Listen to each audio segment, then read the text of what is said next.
सुरुवातीला जेव्हा आपण मोत्यांची शेती पहिल्यांदा करतोय आणि घरच्या घरी करतोय तर आपण छोट्या टँकपासून काम करतो. आपण एका शिंपल्यामागे 35 रुपये पकडून चालतो. आता त्या 35 रुपयाचं जर डिव्हिजन आपण केलं तर आपलं जे शिंपलं आहे ते 7 रुपयाचं एक शिंपलं पकडा. त्याच्यामध्ये आपण न्यूक्लियस टाकत आहोत तर एक न्यूक्लियस परत 7 रुपयाचं आपण पकडू. त्याच्यानंतर जे आपण सर्जरी करतोय सगळ्या गोष्टी आपण बघतोय तर आपण एका शिंपल्यामागे 30 किंवा 40 रुपये पकडून चालायचे.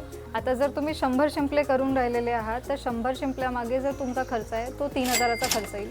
तुम्ही खूप कमी कॉस्टिंगमध्ये जर टँक बनवत आहे जसं प्लास्टिक टँक आहे तर याचा खर्च तुम्ही 1000 रुपये पकडून चला. 300 रुपयाला तुमचं ताडपत्री येतं. त्याच्यानंतर 300 रुपयालाच तुमचं एरिएटरची मशीन येऊन जाईल आणि जो आपला कूलरचा टँक आहे तो 500-600 पर्यंत येईल. तर तेही कॉस्टिंग 1500च्या वरती जात नाही.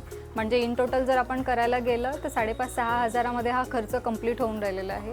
त्यातल्या त्यात तुम्हाला महिन्याला फक्त पाणी बदलवायचं असतं. तेही अर्ध पाणी बदलवायचं असतं, पूर्ण पाणी बदलवायचं नाही. वीकली आपण त्याला फूड टाकतो. आता फूडमध्ये जर कॉस्टिंग तुम्हाला कमी करायची असेल, घरच्या घरी आपण जे करून राहिलो तर तुमच्या घरी जे तांदळाचं फर्मेंटेड पाणी बनतं ते सुद्धा तुम्ही हप्त्याला त्याला टाकू शकता. तुम्हाला बाहेरून काहीच टाकायची गरज पडत नाही.